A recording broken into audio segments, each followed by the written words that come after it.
When I hear people say, yeah, I'm miserable and I hate my job, but I get to retire in 10 years, I think, good Lord, what a horrible way to spend 10 years. So That's a I'm lot of so glad you minutes, said a lot that. of hours, a Yeah. lot of days of not being happy. Welcome to the More Than Corporate podcast. I'm Amber Furman, recovering perfectionist and serial accomplisher. If you're anything like I used to be, you've been living your life thinking that if you accomplish enough stuff, you'll finally find the success you've always wanted. But what if it's not about accomplishing more stuff? What if it's about accomplishing the right stuff? I believe you don't find success, you create it by intentionally designing the life you want and having the courage to get out of your comfort zone to live your design. I went from doing what I was supposed to do to doing what I love to do, and now I get to help others do the same. Keep listening as I chat with inspiring people who make it their mission to live their best life every day and learn how you too can live the life you've always wanted.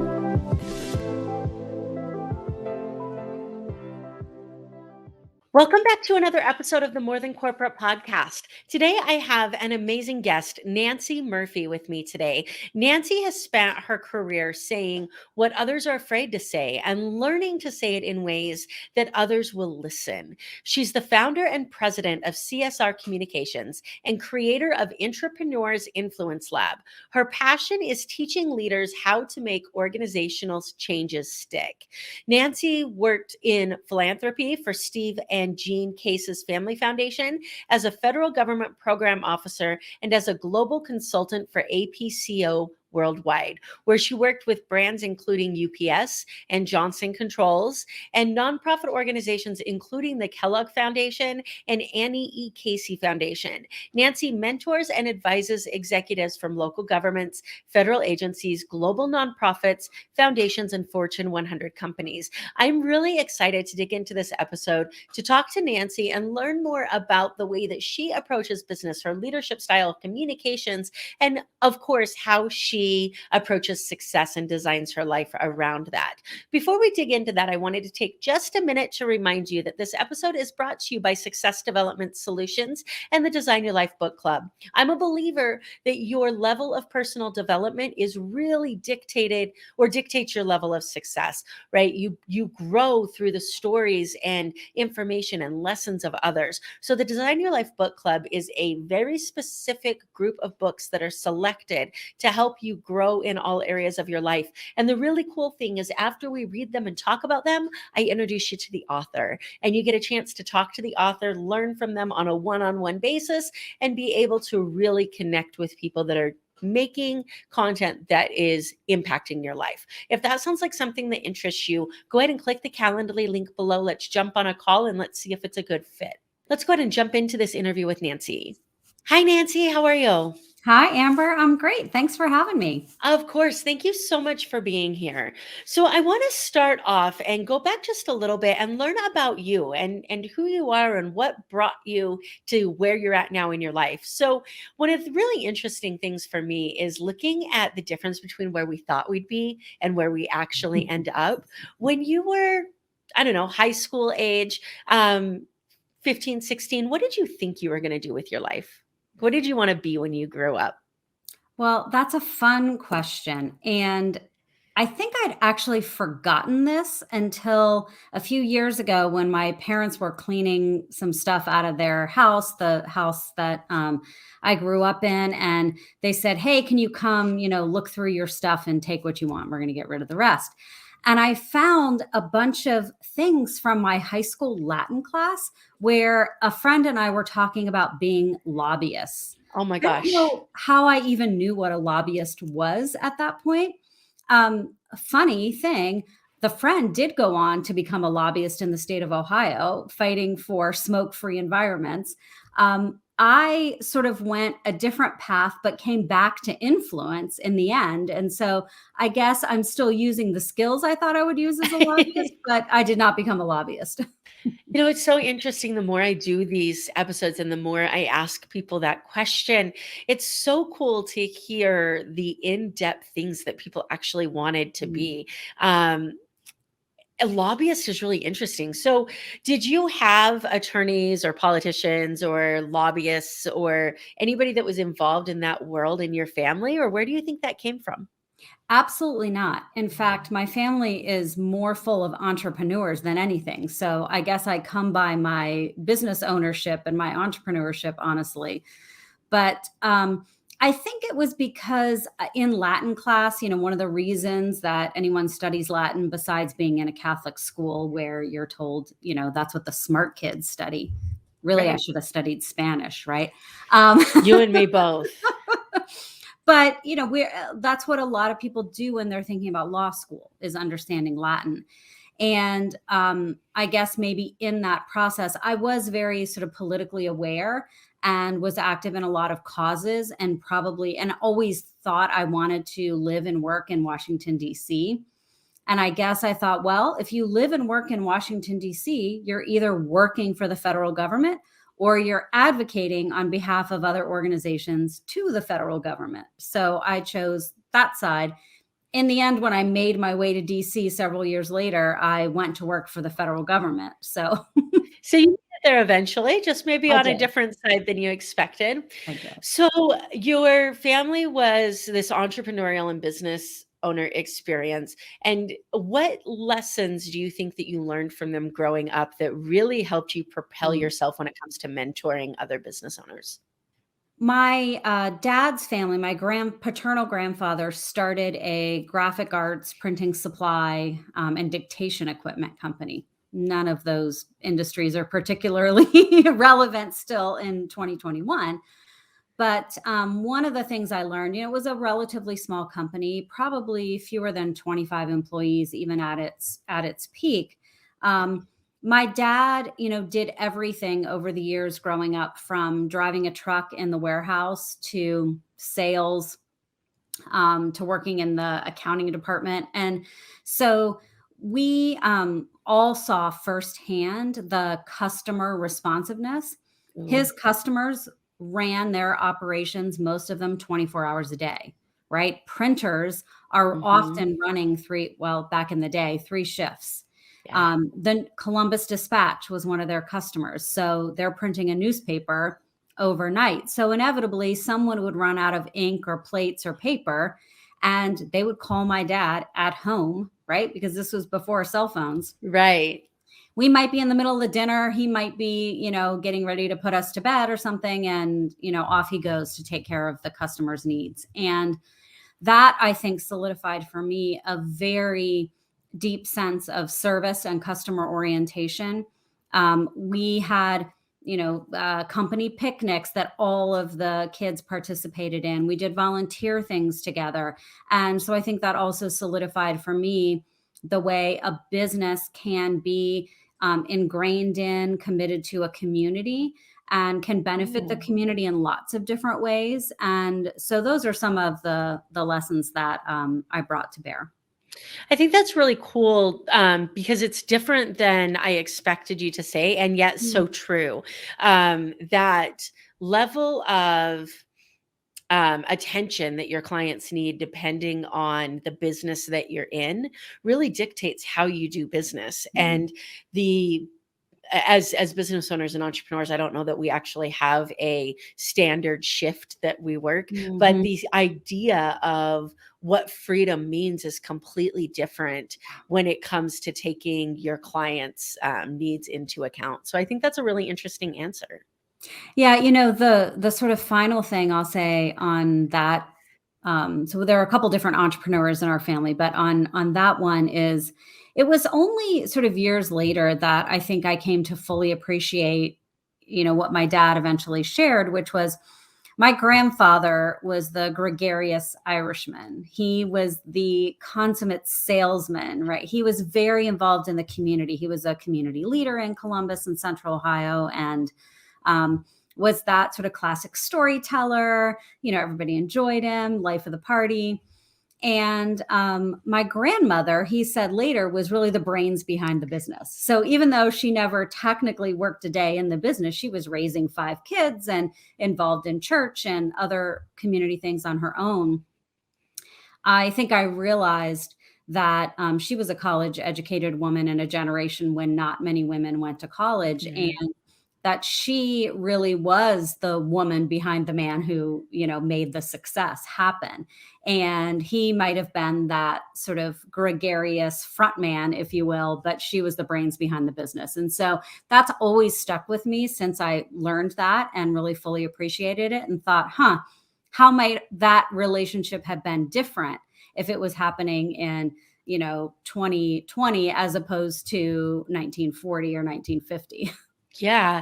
I mean, it's really interesting because it was so uncommonly common. And what I mean by that is everybody knew that's the way it worked most of the time, yet it wasn't talked about, and the men were still kind of the front of that household.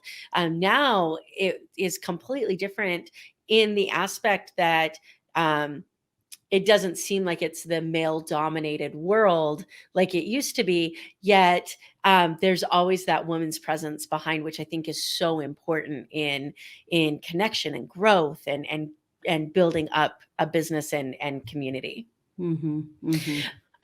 So for you, when did you realize through your work history and working for the government and the corporate jobs that you had, when did you realize that you really wanted to help people lead and communicate better? I probably always had that inclination. So you asked when I realized it. Yeah. So that's definitely much later.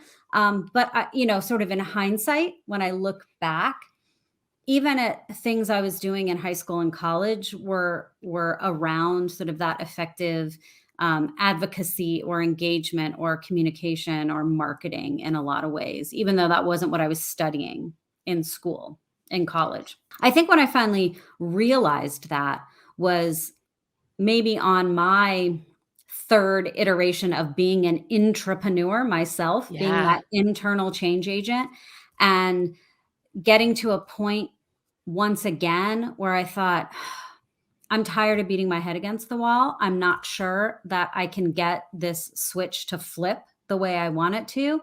And, people know you're that internal change agent. You sort of get that reputation in the community, at least, in DC, that can be a very small world in a lot of ways, even though it's a big city. And so the next opportunity comes along and I'm like, oh, well, look at that. I'll just go over here and, lead. They want me to come lead change over here.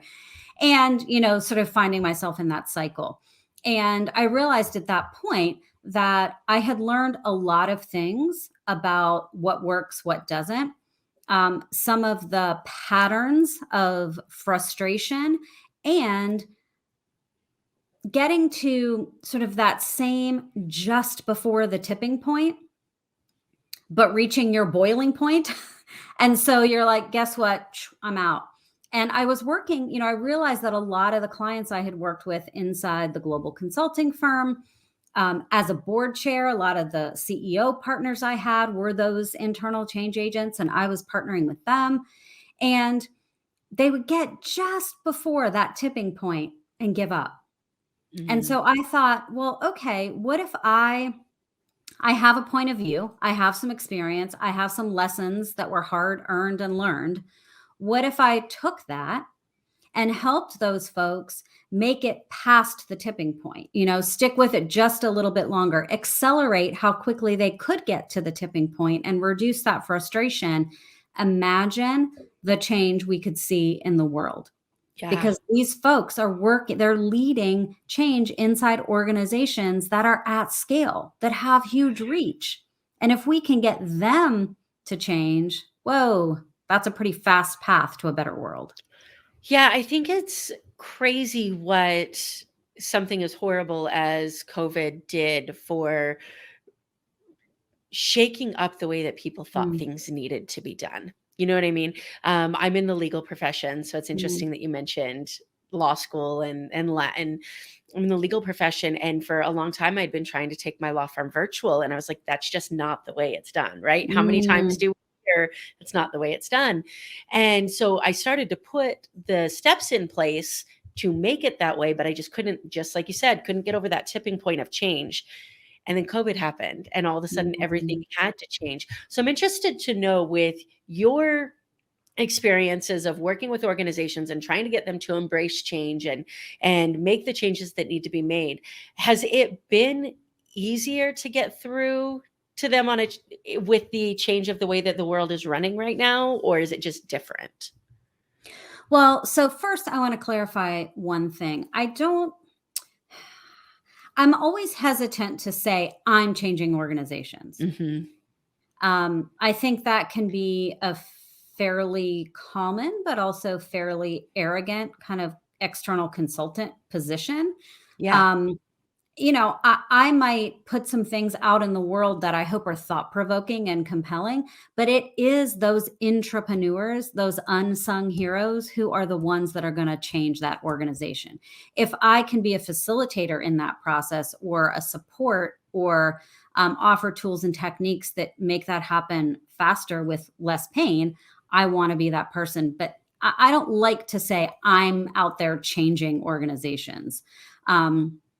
I like to support and facilitate the change that that some of the leaders want to make. They just don't know maybe how to do it as fast or as Yeah. effective.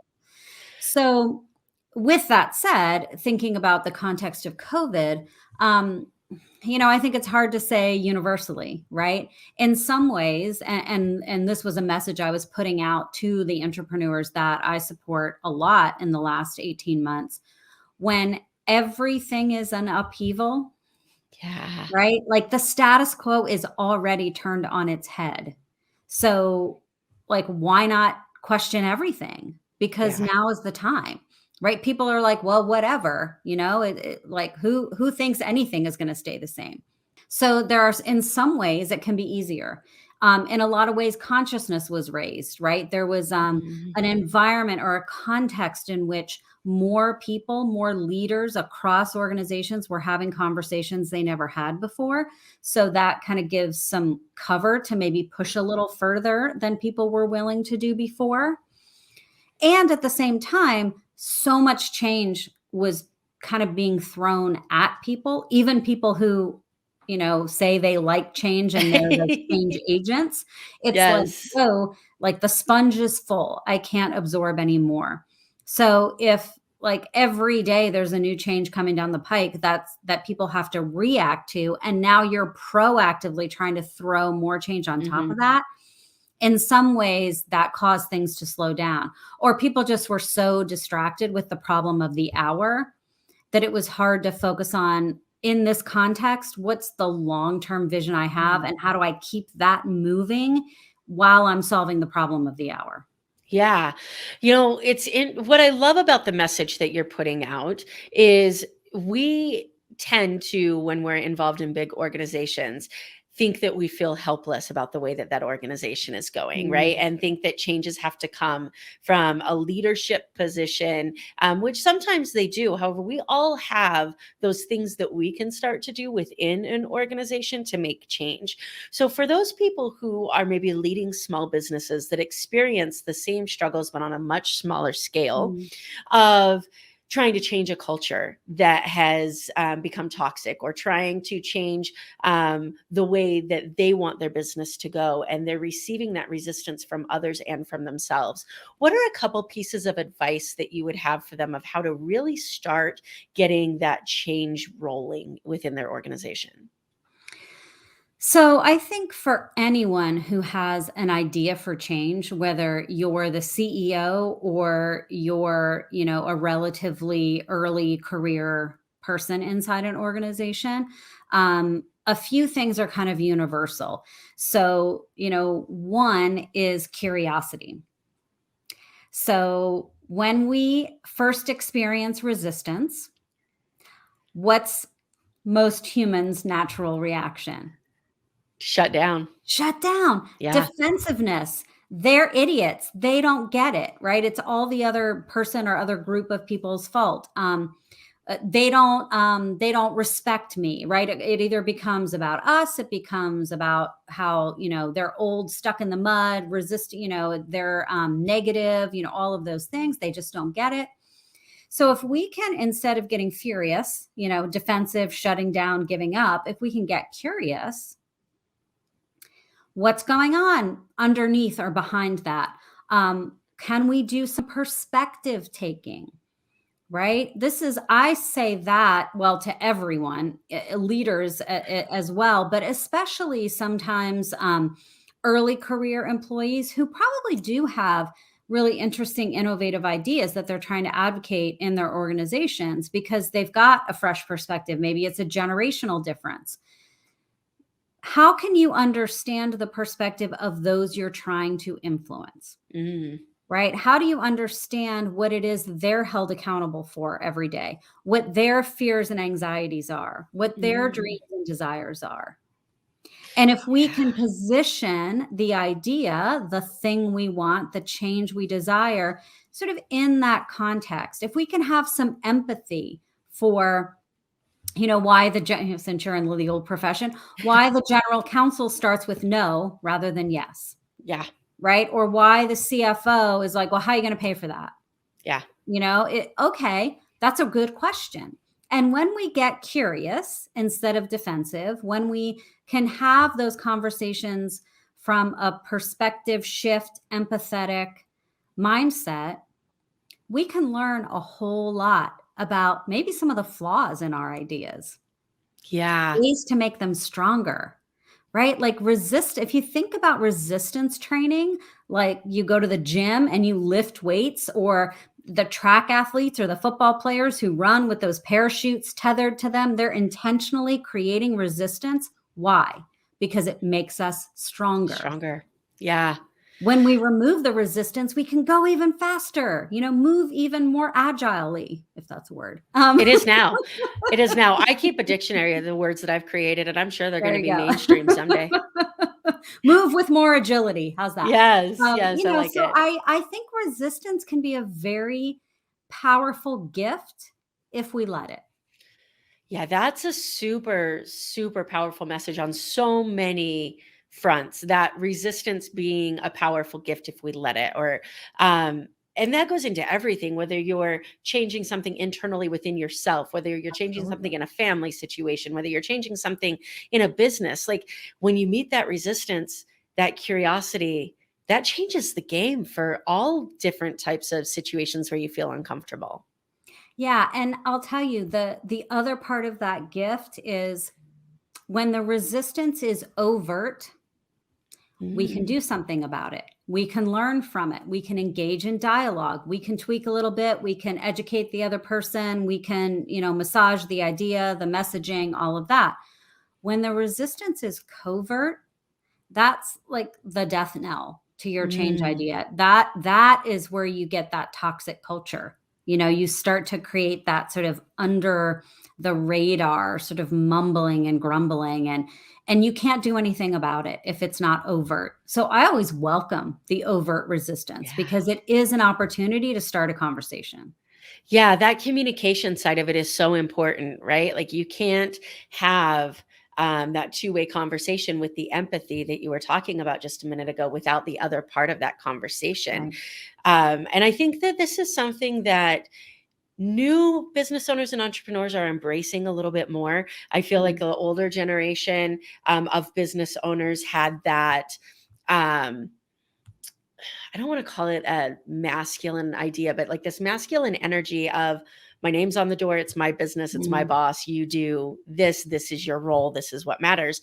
And whether it's generational or societal, I don't know the answer, but we're kind of moving into this more family-based business style of how do we create something that allows people to be happy, not just create a bunch of money.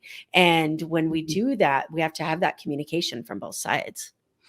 Yeah. I mean, I think this is one thing that, I'll admit as an entrepreneur, I struggle with this as well, because a lot of the messages we get, and maybe this is sort of that old school masculine leadership style that you were mentioning, but a lot of the messaging we get as entrepreneurs is, the business brand is your personal brand and it's your business. So if your style is this, don't try to change your style, make everybody work to your, and I'm like, well, yeah, on one hand, that's like, whoo, great. Talk about freedom and fun. I mean, I might work 20 hours a day, but I make everybody else work the way I want to work, and everybody has to, and I do struggle with that sometimes. So I think the co-creation piece can be very hard for any leader, whether you're a leader of a small business, whether you're the leader of a global nonprofit, whether you're right, because we can often fall so in love with our ideas. Yes. And for small business owners, I mean, the business is a lot of our identity. Mhm. And so all of a sudden to start to, share some of that control and that have space for that co-creation can feel very scary. Yeah, the beauty that comes from it is amazing though once you let it go. Like once you start to bring in the ideas of people around you that when combined with your ideas create something better than you ever could have imagined on your own. But it requires dropping that ego of this is my business, I'll do it, it's going to be the way that I want it to be, which is a terrifying place to be because we feel like we're giving up control. Mm-hmm. Definitely. So for individuals that are in a lot of the listeners are still working in a corporate environment or are still working in a 9 to 5, and many of them are unfulfilled. And for those people that say, I really like my job, I feel like I'm in a toxic environment. I feel like I don't have a say. I don't know where I'm going from here. What advice do you have for somebody who may not be in a leadership position that is in a employee position to start these conversations, to start to have that co-creator or that open resistance to start those conversations? Yeah, I mean, that it's certainly a tricky thing, because a lot of people inside corporate will say, yeah, I want to stick my neck out, but guess what happens when you do? You risk it getting cut off, right? Yeah. And so sometimes it's easier, especially in the current economy where there's a demand for quality employees, right? It can be easier just to walk out the door. So I guess, number one, almost nothing makes me sadder than people who say, well, I only have 14 years left. So I'm Ugh, just gonna, and I'm like, oh my goodness. So I yes. guess getting really clear on, and this is true for anyone in almost any situation, what are your core values as a person? What do you stand for? Where do you find meaning in life? What are you willing to advocate for? And if all of those things, once you get really clear, if you can ask yourself some tough questions first, where am I spending my time that is misaligned or incongruent? Yeah. What have I tried so far? How much further am I willing to push it before it becomes untenable for me here? And what am I willing to sacrifice in service of these things that are important to me? Because I do believe that, as scary as it can be, staying in an environment over which it becomes clear you have no control or influence, just because you're afraid of what might be on the other side, I would be more afraid of what am I missing on the other Yeah. side, right? So how can you get yourself into that place and Yeah. trust that when you live aligned with your values and what matters to you, that, the paycheck will come.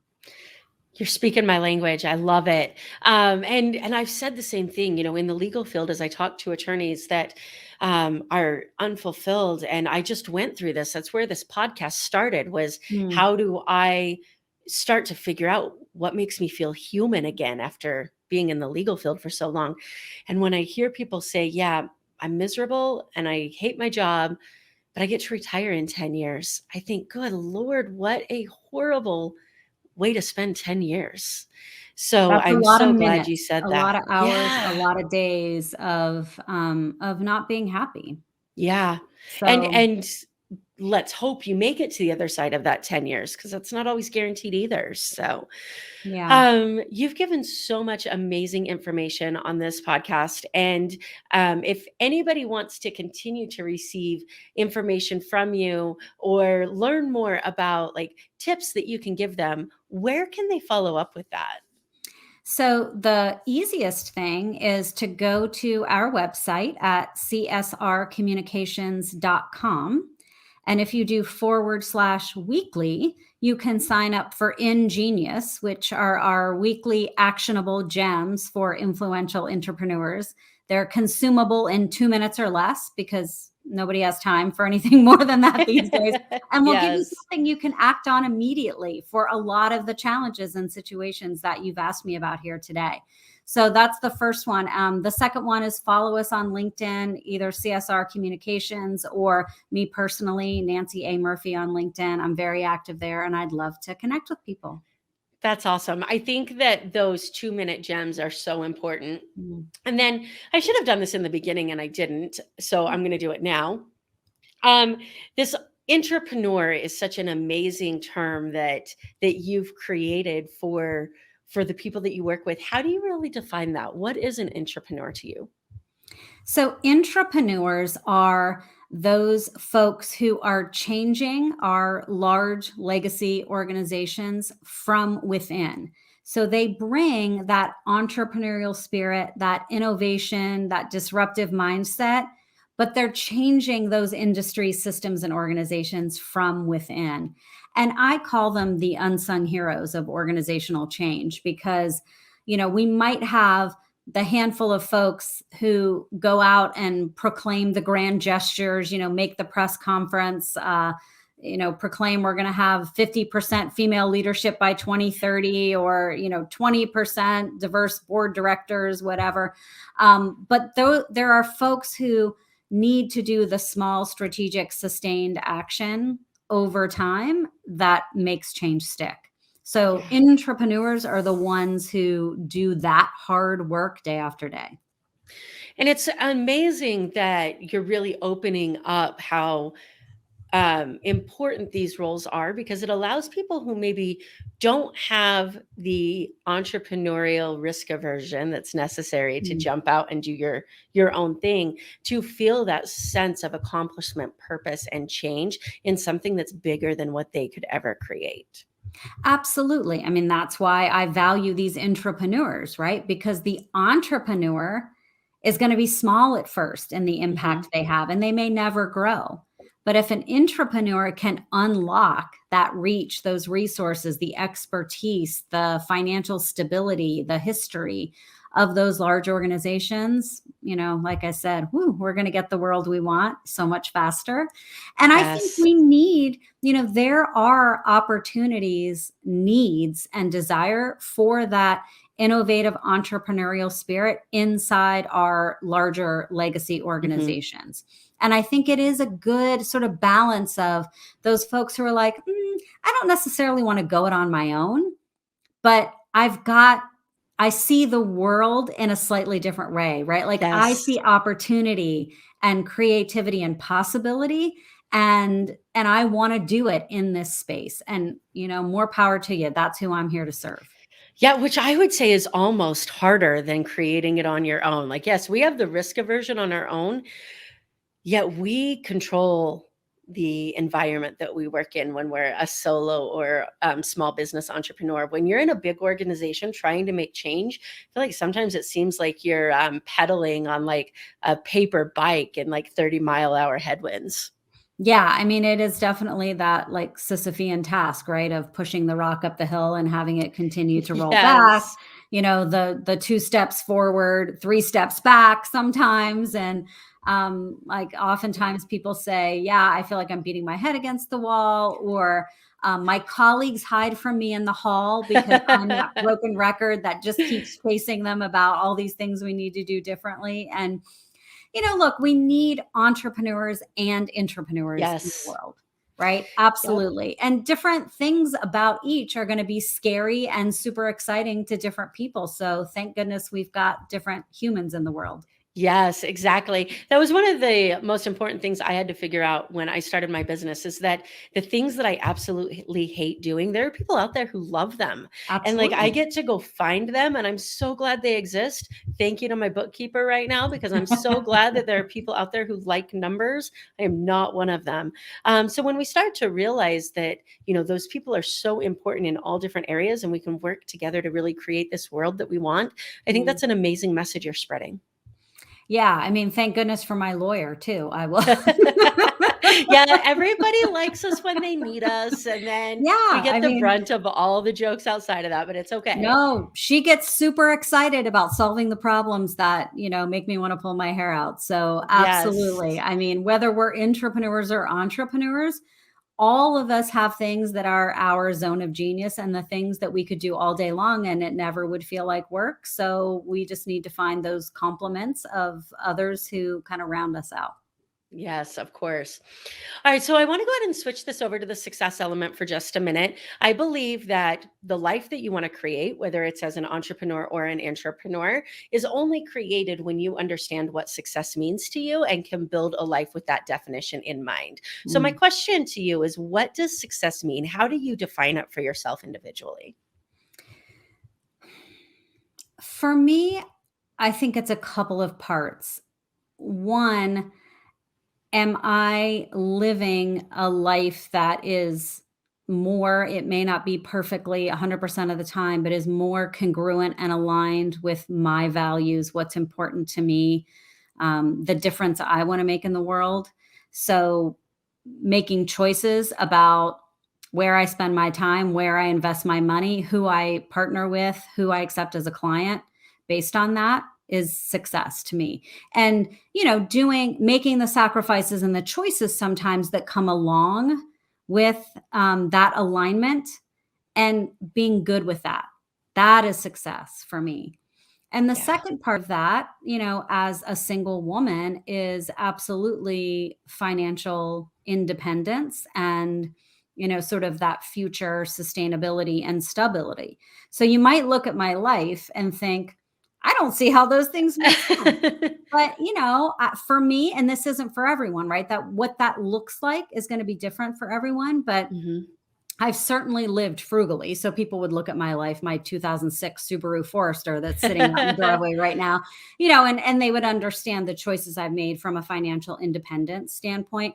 My dad always told his four daughters when we were younger, the the second you get a chance to invest in a retirement, put as much money away as you possibly can. Everything that your employer will match, you should always do that. Um, and at the same time, like during COVID, when friends of mine who were employed by large organizations and were saying to me, "Oh my gosh, you must be so scared right now, given what's happening in the economy and the threat." And I said, "You know what? I'm actually not. If I were you, I'd be scared because your Yeah. future is relying on the decisions and hustle of somebody else. Mhm. I'm completely confident in my own ability to get creative, get innovative, to work hard and find a path forward. So I would much rather be reliant on myself. And so that for me is success. Yeah, that false sense of security that we seem to fall into when we're working for someone else is so crazy. And for me, I had never thought about running a business before, never wanted to do it. I was Mm, so risk adverse until I was working for a company that there were conversations about whether we were going to get paychecks every now and then. mm, And it was that reminder that the only difference between a big company and me and a small company is that I have zero control over what happens. Like the future in and of itself is just as volatile. I just don't know about it. And mm. they're really good at hiding it. Right. So I think that's really interesting. The second part of that question is with this big, amazing definition of success, when we put our head down and start to work towards that, it's so easy to get off track if we're not constantly checking Mm. in. So, how do you check in with yourself to make sure that number one, the things that you're committing to move you towards that definition of success? And number two, that even if you've committed, that they're still working for you and that you're still spending your time and energy where you should be. Yeah. So I am a big proponent of practice equals result. So I have a series of daily, weekly, monthly, quarterly, annually practices that keep me aligned, that keep me on track. And I can always tell if things are just like a little or I'm feeling kind of spinny, or I'm not really focused.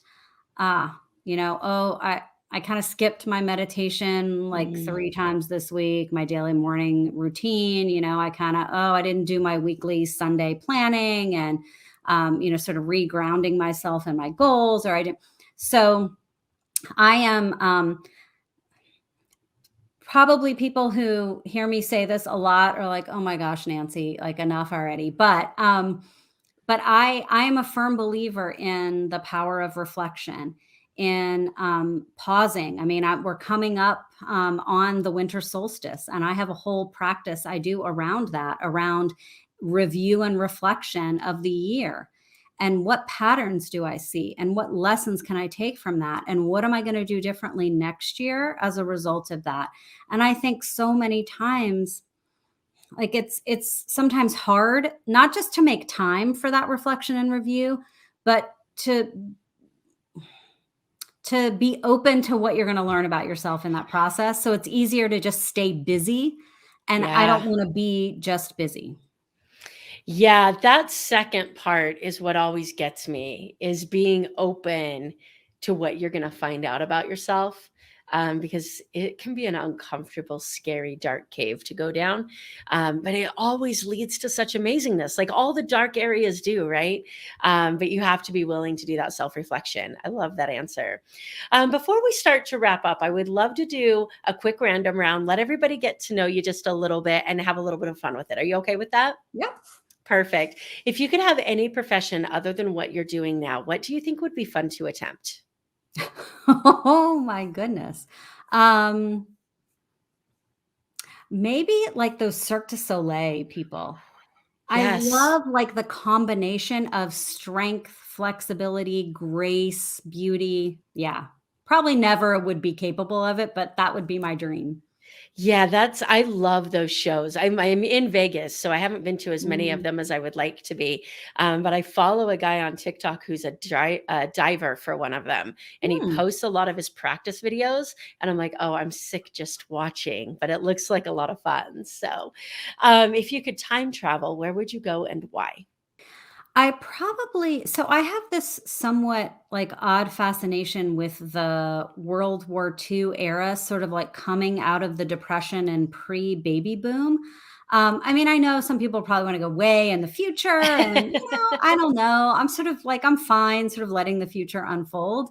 And maybe like way distant past. I don't know. There were too many things that were probably not so pleasant about life back then. And not that like life was pleasant for a lot of people in the world or in the US, like women and Black people at that time, for sure. But I'm just sort of fascinated with like the things that, like the changes that we're seeing today that were starting to happen at that time. Mhm. And like the cohesiveness that happened in some ways when you're sort of rallying people together around something. And so I don't know, I think I'd be curious to maybe explore a little bit of that time period. Very cool. What book have you recommended to business owners or entrepreneurs or intrapreneurs the Mhm. most? That's a hard one for me because if you could see my office, I am in love with books.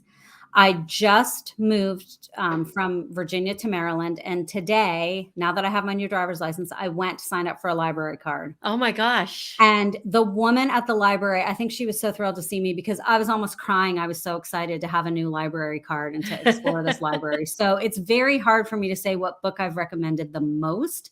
There are many. So I will share two. One is called Practice, because what did I say earlier, right? Yes. Practice is, and it's a very, it's a short book. It's an easy read. It is beautiful. And I often give it to people in my Intrapreneurs Influence Lab. And the second one that I've recommended a lot recently is called Own the Room. And I Interesting. think it's a great book. I'm forgetting the two authors' names. They're both women. But I think it's a really great book for women who are sort of trying to find their leadership voice, and for people who are moving from that, like I've led a team or a department, and now I'm looking at more of an enterprise leadership. And how do I make that shift? Because your priorities and sort of what you advocate for are different at those different levels. And a lot of people can't make the leap. So to me, that's a book I've recommended a lot recently. That's awesome. And my last question, and again, this is purely selfish because I'm a huge music nerd. What's your pump up song? What do you listen to when you just have to have a good day? Well, again, that depends. My music taste is quite wide ranging. I choose a word of the year every year. That's one of my annual practices. This year, my word is shine. Ooh. And so I've been doing Walking on Sunshine a lot this year. Ooh, that's exciting. I love that. I love that so much. And I love often that do it you right have, before podcast interviews, as a matter of fact. So that's my pump up podcast song. that's so cool. And somebody asked a question in the group. They wanted to clarify the second book. Was it called Own the Room or Open the Room? Oh, sorry. Own the room. Perfect. It was interesting that you had a word of your year, because I had never realized I did this. And I didn't do it intentionally until this year, where I would have a word for the year. And I noticed that there was just things that were screaming at me. And it's been in so many different podcast interviews. And you mentioned it today, which I always smile, is the word curiosity. That's my word for the year. So I love that you mentioned that you had one. Oh, I love that. Congratulations. Thank you, Nancy. It was amazing to talk to you. CSRcommunications.com. We'll put that all in the show notes for you so that you guys can follow up and get more of these amazing gems from Nancy. Nancy, I really, really appreciate your time. Thank you so much for coming on the show. Thank you, Amber. What a great conversation. Thank you so much for listening to this episode of the More Than Corporate podcast. If anything that was said during this episode resonated with you or provided value in any way, it would mean the world to me if you would head over to iTunes and leave a rating and review for the More Than Corporate podcast. Thank you so much for taking the time to do that. I'm really looking forward to connecting with you. If you'd also like to connect, I've created a Facebook group that is full of amazing people who also make it their mission to live their best life every single day. If that sounds like something that you're interested in, the name of that Facebook group is Success Center. Head over there, request to join, and I look forward to connecting with you soon.